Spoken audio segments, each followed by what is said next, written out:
Okay, welcome back from lunch, you guys. We're going to start our afternoon with helping you guys to understand Buddhist chanting. I'm going to give you guys a little bit of history of Buddhist chanting, then we'll kind of talk about the benefits, and then I'm going to teach you about how to actually do Buddhist chanting.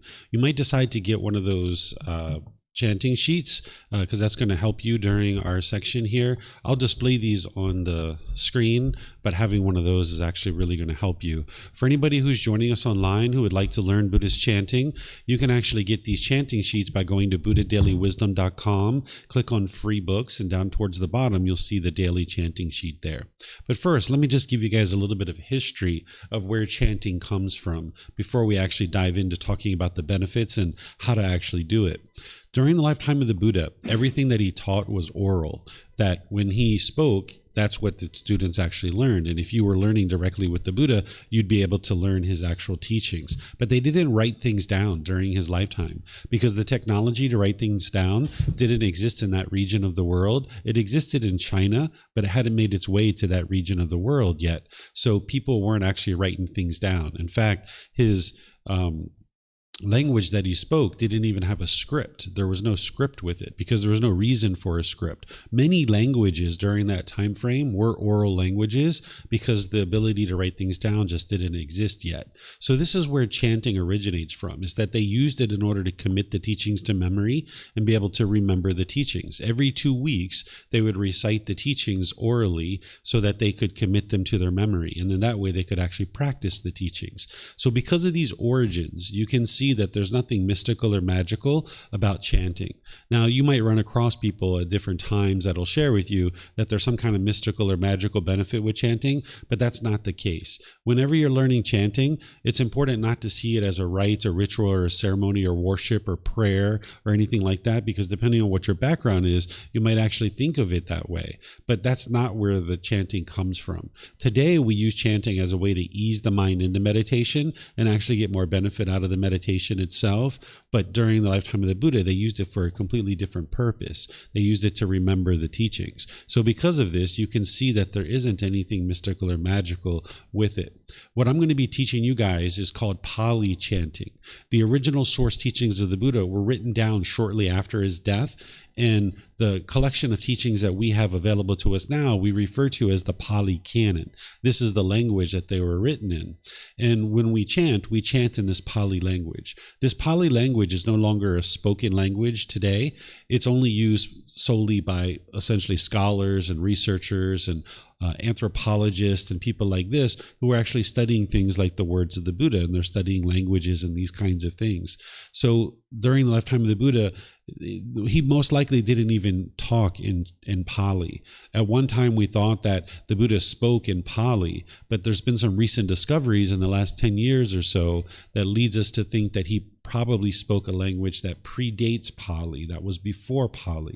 But the Pali canon that we look at as the original source teachings of the Buddha, it dates back to about 1200 to 1300 years ago. But there were other versions of the teachings of the Buddha that led up to the creation of the Pali canon that we refer to as the Pali canon today, because we have remnants of some of those things. But the largest, most complete collection of the teachings of the Buddha is referred to as the Pali canon. So in this tradition of Buddhist teachings, that when we actually chant, we chant in the Pali language. Whereas if you learn in other traditions, you will need to first learn Chinese, for example, before you can chant in the Mahayana tradition. Or you're going to need to learn Vietnamese or something like this.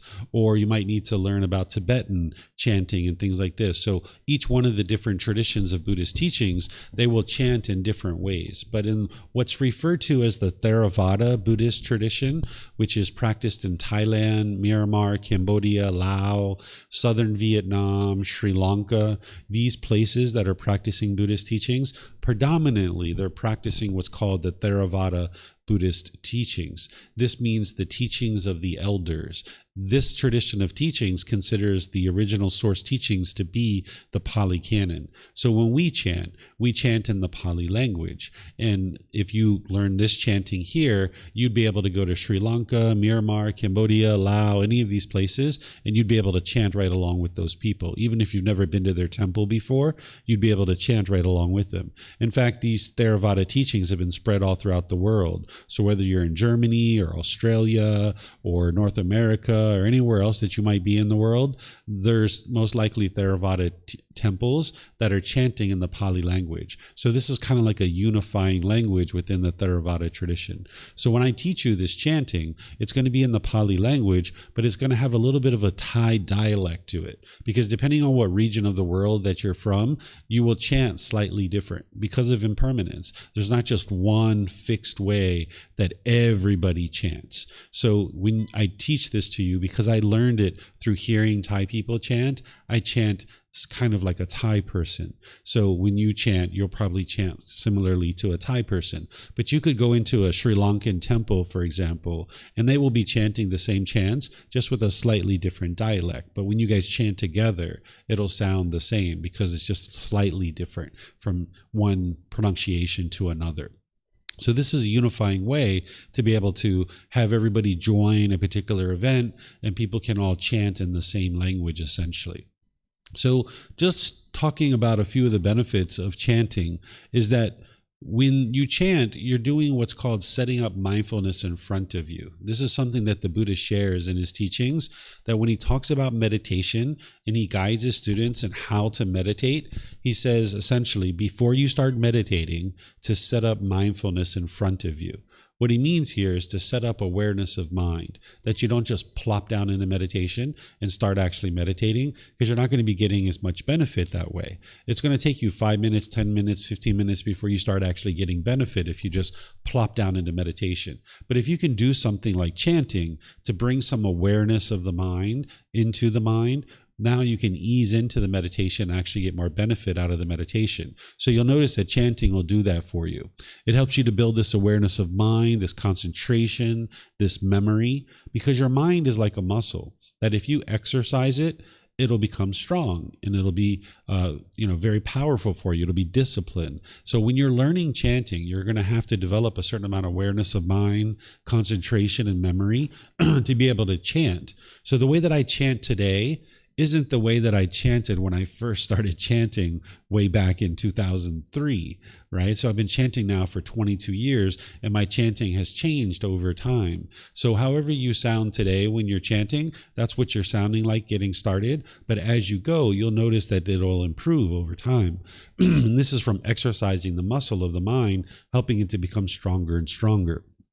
As you're chanting, it's going to help you to build awareness of the breath. So not only do you get awareness of the mind, but you get awareness of the breath. And now as you ease into meditation right away from the beginning, you have awareness of mind and awareness of the breath so that you can get more benefit out of the meditation itself. The chanting helps to slow, relax, and ease the mind into meditation because you're not just rapidly running through these chants, you're very intentionally chanting, which is slowing the mind down, thus helping you get more benefit out of the meditation itself.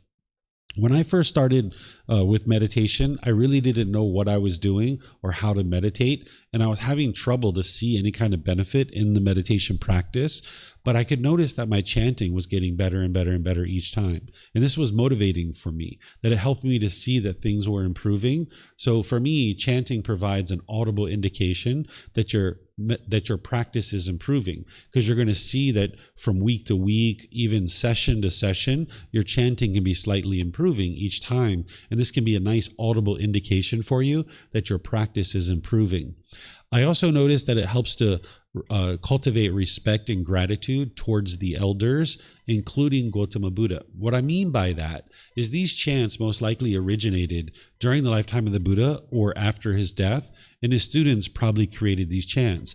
And now for 2,500 years, these chants have been handed down from person to person to person to person because they've been beneficial. They've been helpful to people. And there's this kind of like unnamed line of people. There's like a chain, multiple links in this chain that have handed down the teachings to the point where they're reaching you. We'll never know the names of all those people, but those people found enough benefit in these chants to be able to hand it off to the next generation. And I have a lot of respect and a lot of gratitude towards those people to be able to provide us something like this that we can now be able to learn and actually benefit from. So it helps to cultivate this respect and gratitude for these elders, these people in the past that have passed down the teachings, and Gautama Buddha himself. By the time you get to enlightenment, you'll have respect for everybody. You'll have gratitude for everybody. But this type of practice of where you're chanting and cultivating respect and gratitude within your own mind can actually bubble over into other parts of your life. Maybe your parents or your life partner, or your children, or people like this, you can have respect and gratitude towards. And then understand that with chanting, there isn't anything mystical or magical about these chants. As I mentioned, you'll find people that will tell you that there are. You might go to a certain temple and they're going to be like, hey, come here. We got this special chant. If you chant this chant 10 times a day, you're going to get your girlfriend back. You're going to get wealthy. You're going to get an extra long life. They might list out all these benefits. You're going to get to enlightenment within 10 years if you chant these chants 10 times every day. You're going to get this extra long life. Well, I can assure you that this isn't true, because everything that happens in life is based on cause and effect, or action and result. If there were some chant somewhere that you could instantly get wealthy, or you could instantly get your boyfriend or girlfriend back, don't you think that would have spread like wildfire throughout humanity by now? I mean, think about it. You go to a restaurant and you have a good meal. How many people do you tell? Right? You go have a great stay at a hotel, you probably tell all kinds of people about this, right? So if there was some chant that was originated 2,500 years ago that would instantly create wealth, we would already know about that, and everybody would be chanting it, and everybody would be wealthy in the world. Or if there's some chant that's going to create this extra long life for you, that would have already spread like wildfire. So as I share with you, don't believe me, and don't believe other people either, right? If somebody tells you, hey, there's this chant that only our temple knows, and if you chant this chant, you're going to get an extra long life. Okay, don't believe me, but don't believe them either. Look around the temple. Do you see people who are like 150, 200, 300 years old?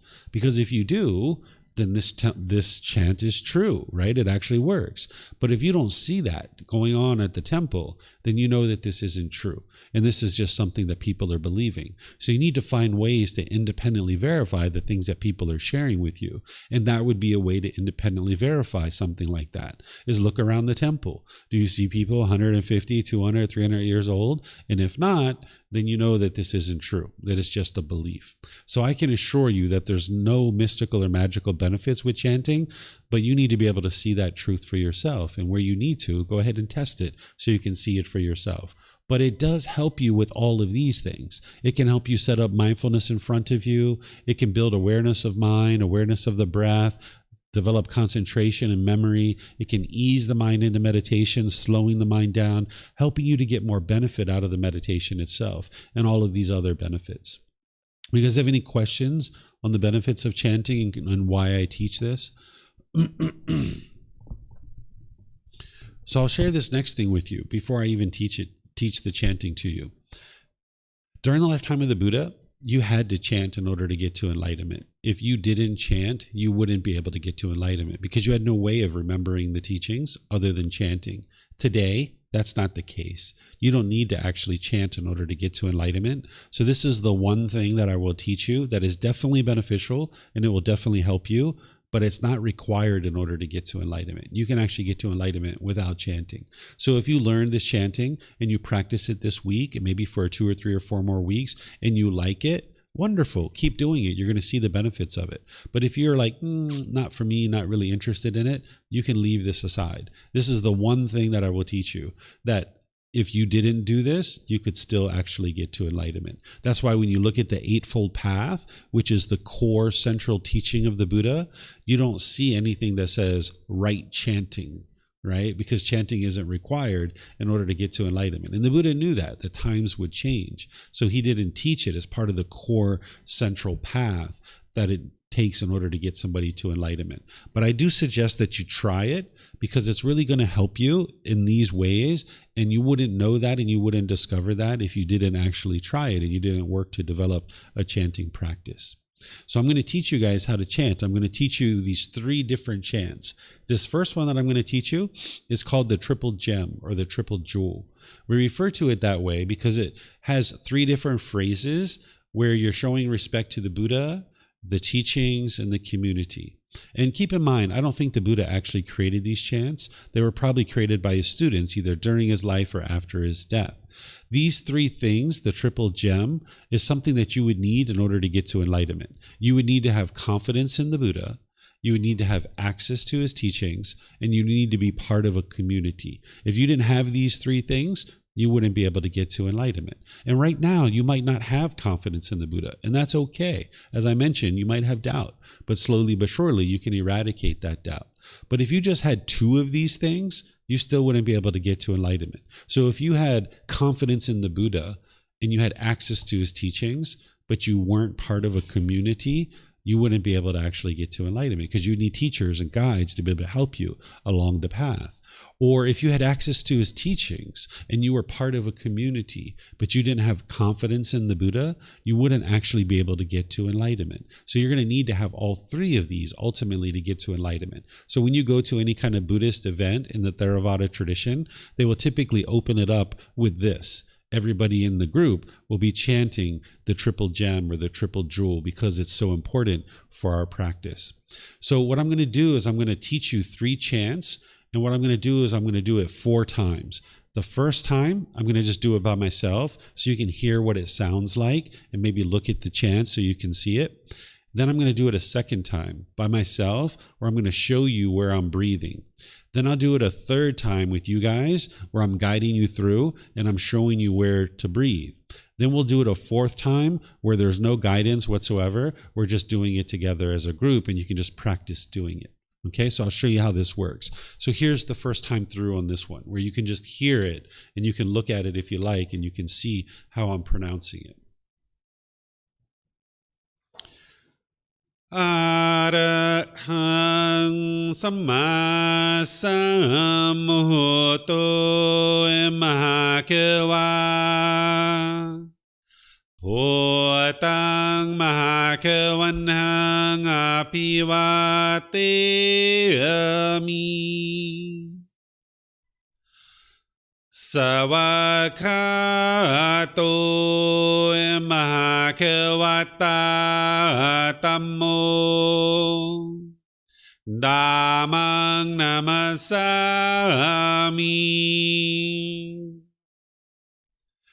Supatipano Mahakavato Sāvaka Saṅkho Saṅghang Namami.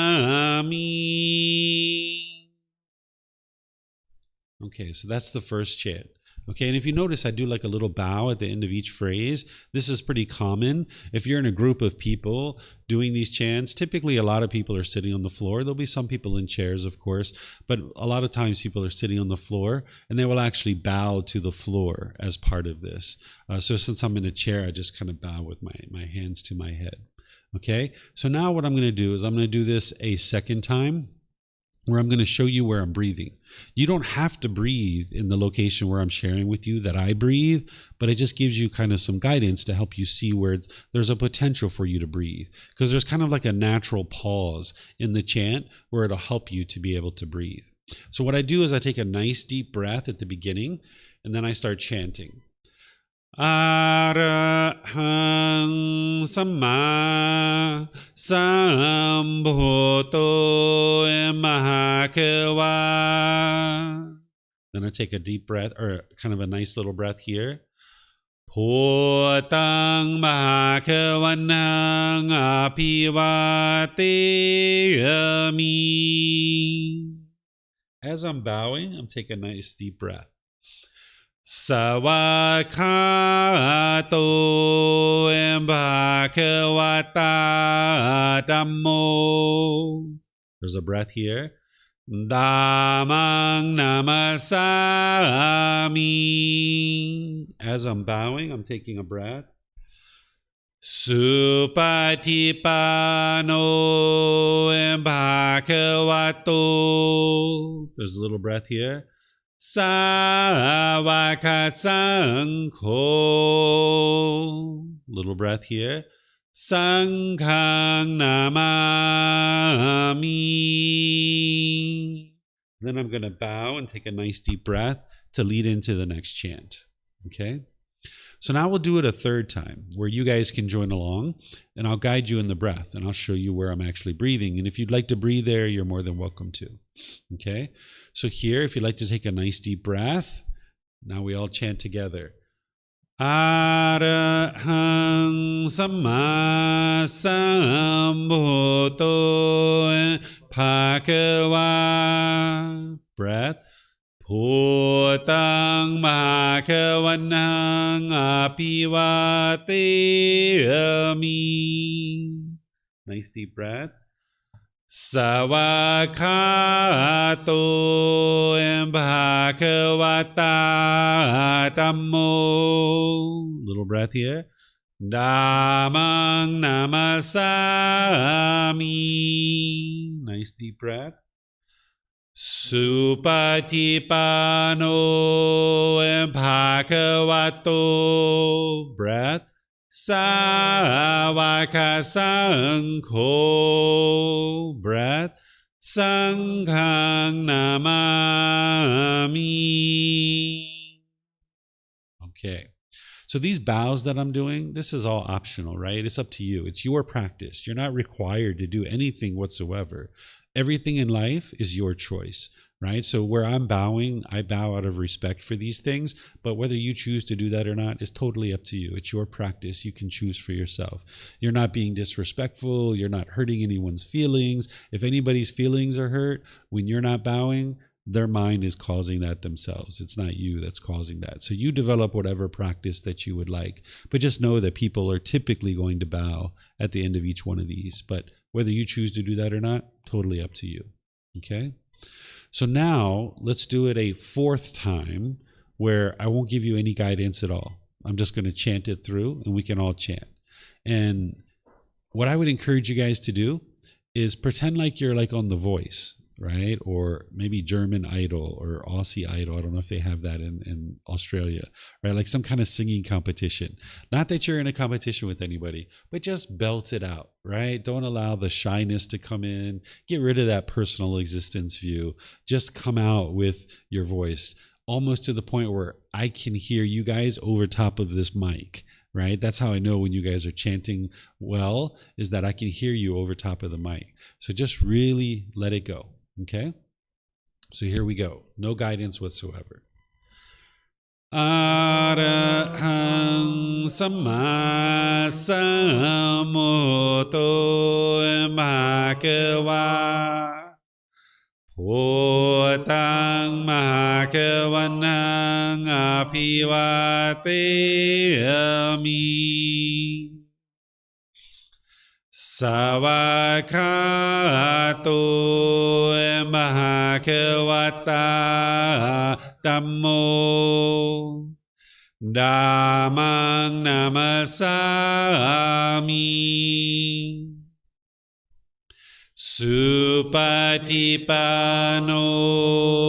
Bhagavato. Savaka Sankho. Sanghang namami. Okay, good job. Did you guys hear us starting to harmonize a little bit? Did you hear it? Yeah, we're starting to sync up our voices. When you get like 100 people, even 20 people chanting this together, it's really powerful, right? You get like a room full of people like this and everybody's chanting it. It sounds really strong, really powerful. Sometimes if you guys come here when there's a lot of students who are learning with me, you'll see people chanting it and there's a lot of people chanting. It's like so powerful and so strong. So I'm starting to hear a little bit of that harmony. Do you guys have any questions on this one? No questions? Okay. All right. So now we'll go to the next one. The next one, I just refer to it as the Namo Tassa. There's probably another way to refer to it. It's very simple. It's just the same phrase repeated 3 times. So I'm going to do it the same thing. I'm going to do 4 times with you guys. So here's the first time through, just so you guys can hear it. Namo Tassa Bhagavato Arahato Samma Sambuddhassa. Namo Tassa Bhagavato Arahato Samma Sambuddhassa. Namo Tassa Bhagavato Arahato Samma Sambuddhassa. Okay, so this is how it sounds, okay, when you're chanting it. This chant, by the way, is the one that if you grew up in Thailand as a Thai child and you start mouthing a few words, this is usually one of the first things they start teaching you. I've seen little kids like 2-3 years old, they're able to actually chant this. So if you're looking to kind of break this down and make it a little bit easier for yourself, some people like to learn this one first before they do the others. Some people just like to learn them all at the same time. So it's really up to you what you guys choose to do. But this one tends to be a more simple version, in my opinion, to be able to learn. And I learned this one first. So here's where the breathing is. You take a nice deep breath at the beginning, right? And now it's Namo Tassa Bhagavato. Breath. Arahato Samma Sambuddhassa. Deep breath. Namo Tassa Bhagavato. Little breath. Arahato Samma Sambuddhassa. Nice deep breath. Namo Tassa Bhagavato. Little breath. Arahato Samma Sambuddhassa. Okay, so that's where the breathing is. Okay, so now we can do it a third time where you guys can join in if you like. And I will show you where the breathing is, give you some guidance along the way. Okay, so if you like to take a nice deep breath here. Namo Tassa Bhagavato Arahato Samma Sambuddhassa. Sorry, deep breath here. Namo Tassa Bhagavato. Breath. Arahato Samma Sambuddhassa. Breath. Namo Tassa Bhagavato. Breath. Arahato Samma Sambuddhassa. Okay, so that's with the guidance. So now let's do it a fourth time where there's no guidance. We'll just go through it. Okay, this is where you're on The Voice. Okay, Aussie Idol, American Idol. You guys ready? All right. Namo Tassa Bhagavato Arahato Samma Sambuddhassa. Namo Tassa Bhagavato Arahato Samma Sambuddhassa. Namo Tassa Bhagavato Arahato Samma Sambuddhassa.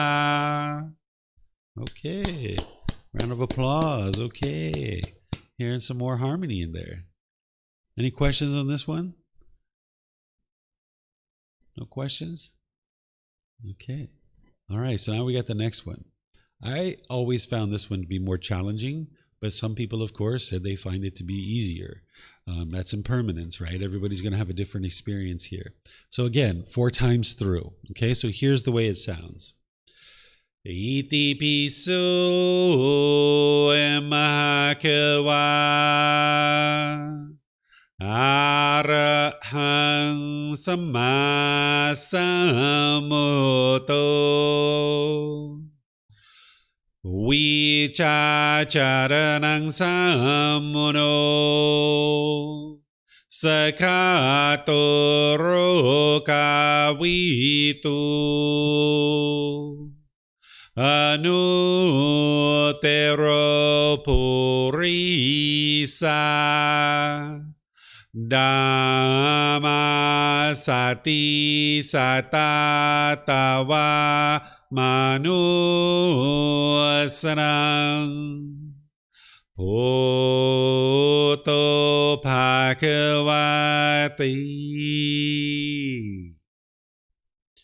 So you guys might be hearing the pauses by now, right? Because there's kind of like a natural pause.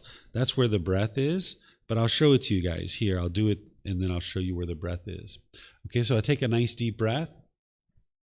Iti piso embhakava. Breath. Arahang samma sammuto. Breath. Vichacharanang sammuno. Breath. Sakhato rokavitu. Deep breath. Anutero purisa. Breath. Dhamma sati satatawa manusanang. Breath. Bhutto bhagavati. Okay, so there's like a natural pause there for each one of the breaths. So if you can go right on through it, feel free to go right on through it. But if you need that, just go ahead and use a breath right there. Okay, so now let's do it a third time where you guys can join in and I'll show you guys where the breaths are as we're doing it. Okay, so here we go. Nice deep breath at the beginning. Iti piso embhakava. Breath. Arahang samma sammuto. Breath. Vichacharanang sammuno. Breath. Sakhato rokavitu. Breath. Anutero purisa. Breath. Dhamma sati satatawa manusanang. Breath. Bhutto bhagavati. Okay, so that's with the guidance. All right, so now we'll do it a fourth time where there's no guidance. Okay, you guys ready? Okay, here we go. Iti piso embhakava. Arahang samma sammuto. Vichacharanang sammuno. Sakhato rokavitu. Anutero purisa. Dhamma sati satatawa manusanang. Bhutto bhagavati. Okay, you guys are getting it. All right, any questions? Anything you guys would like to ask? No? Okay. So here's what I think we should do. I think we should go all the way through all three on your own with no guidance. We'll just go all the way through all three. Put it all together. You guys game? You like to do it? Mm-hmm. Yeah? You like to do it? Okay. You guys ready? All right, here we go. Strap yourself in. All right, take a nice deep breath. Arahang Samma Sambuddho Bhagava Bhutang Bhagavanang Apivateyami Savakato Bhagavata Dhammo Dhammang Namasami Supatipano Bhagavato Sāvaka Saṅkho Saṅghang Namami Namo Tassa Bhagavato Arahato Samma Sambuddhassa Namo Tassa Bhagavato Arahato Samma Sambuddhassa Namo Tassa Bhagavato Arahato Samma Sambuddhassa Iti piso Bhagava Arahang Samma Sambuddho Vicacaranang Sammuno Sakatoro Kavitu Anutero Purisa Dhamma Sati Satatawa Manusanang Bhutto Bhagavati. Okay, you guys did it. Sounding pretty decent too, actually. Sounding pretty good. All right. What I normally do here is I normally invite you guys to do meditation now, where we go all the way through all three chants, then I guide you in meditation. We have that period of time where it's quiet, and then we come out with some more meditation. That's what I typically do here. But I don't know if you guys know, a few weeks ago I had a motorbike accident, and I had a pretty impactful things happen to the body. My back is actually really hurting right now sitting here. So what I'm going to do is invite you guys to do some meditation, but I'm going to go sit over there on the sofa and try to relax the muscles in my back. If you guys would like to do meditation, that's typically what we would do at this point, where we just kind of chant all the way through, and then you guys go into meditation and then chant on the way out. So what I can do for you is I can chant for you and help you guys with the chanting. And then if you guys could just be on your own for meditation, then I'll come back and I'll do some more chanting to bring you guys out of meditation. Is that okay for you guys if I don't give you guidance? Okay. In fact, actually, I could probably now that I think about it, I can take a cordless mic and go sit on the couch and actually do this from there. Why don't I do it that way? So that way I can...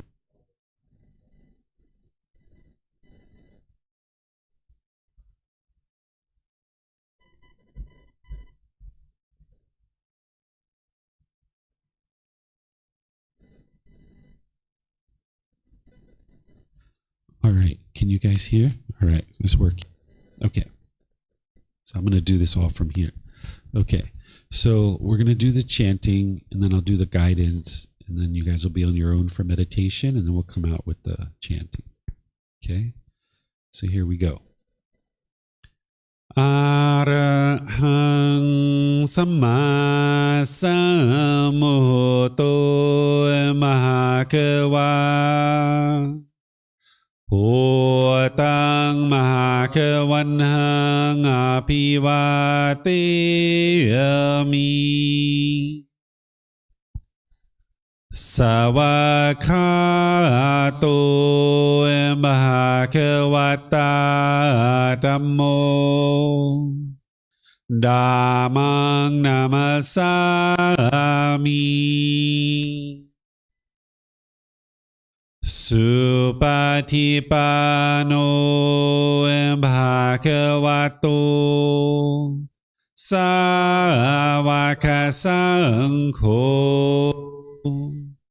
สังฆังนามามินะโมตัสสะภะคะวะโตอะระหะโตสัมมาสัมพุทธัสสะนะโมตัสสะภะคะวะโต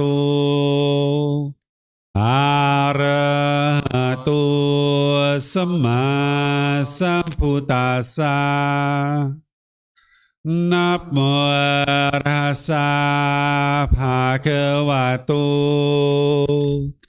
อะระหะโตสัมมาสัมพุทธัสสะ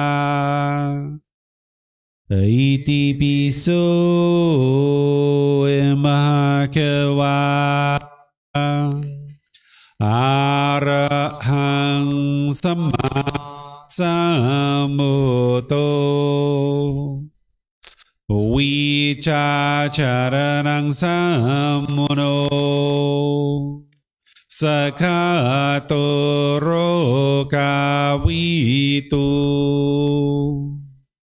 อนุเตโรปุริสาธัมมาสติสัตตาตาวามนุสนังปุตโตภะคะวะติ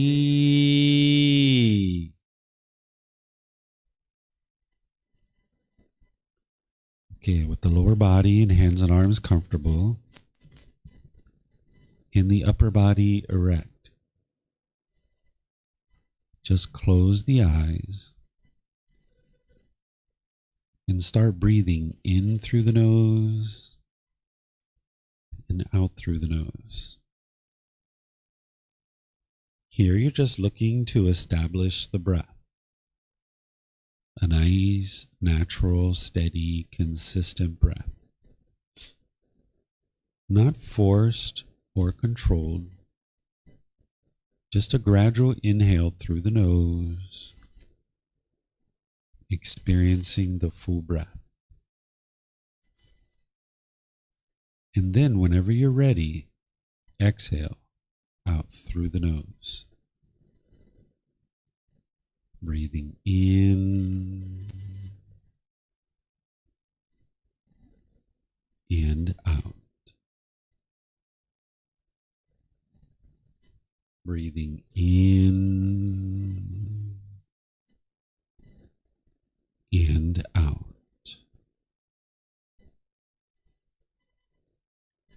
Your breath may not match up with the guidance that I'm providing, and that's okay. This is your practice. I'm just here for guidance. You can use this voice as a reminder that whenever you get to the next inhale, breathe in gradually through the nose, developing a nice, natural, steady, consistent breath. And then whenever you're ready, exhale out through the nose, experiencing the full breath. Breathing in and out. Breathing in and out.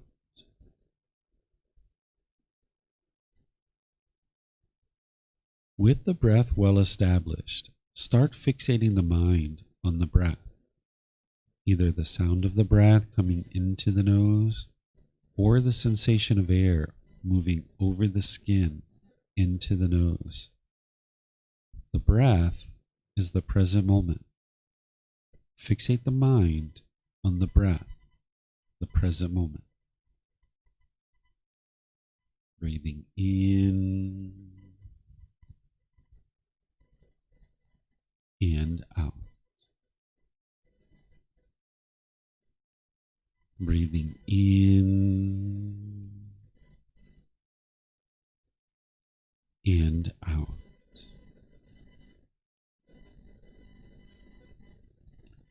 With the mind fixated on the breath, whenever you notice that it moves off the breath, cut that off, let it go, and come back to the breath, the present moment. No need to observe the thought, label it, judge it, analyze it, or even try to figure out where it's coming from. Whenever you notice that the mind is moved off the breath, cut that off, let it go, and come back to the breath, the present moment. Breathing in and out. Breathing in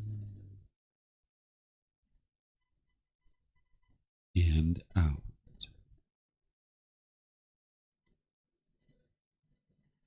I'm going to be quiet now and let you do this work of focusing on the breath, cutting off and letting go anytime the mind moves off the breath. You have nowhere to go. There's nothing to do. No one needs you right now. This is your time to focus on the breath. Breathing in and out.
อะระหังสัมมาสัมพุทโธมหะวา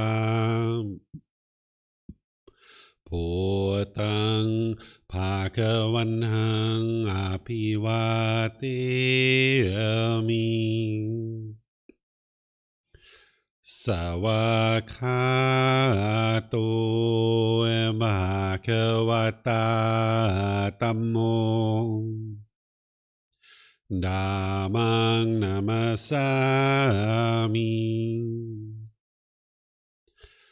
สุปฏิปันโนภะคะวะโตสาวกสังโฆสังฆังนามามินะโมตัสสะภะคะวะโตอะระหะโตสัมมาสัมพุทธัสสะนะโมตัสสะภะคะวะโตอะระหะโตสัมมาสัมพุทธัสสะนะโมตัสสะภะคะวะโตอะระหะโตสัมมาสัมพุทธัสสะอิติปิโสภะคะวะอะระหังสัมมาสัมพุทโธวิจาจารณังสัมโมโนสกขาโตโรกาวิตุอนุเตโรปุริสาดัมมาสติสัตตาตาวามนุสนังพุทโธภะคะวะติ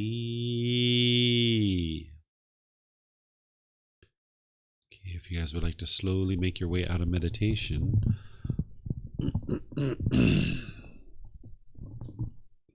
okay, you guys have any questions at all on chanting? Anything you'd like to discuss? No? Okay.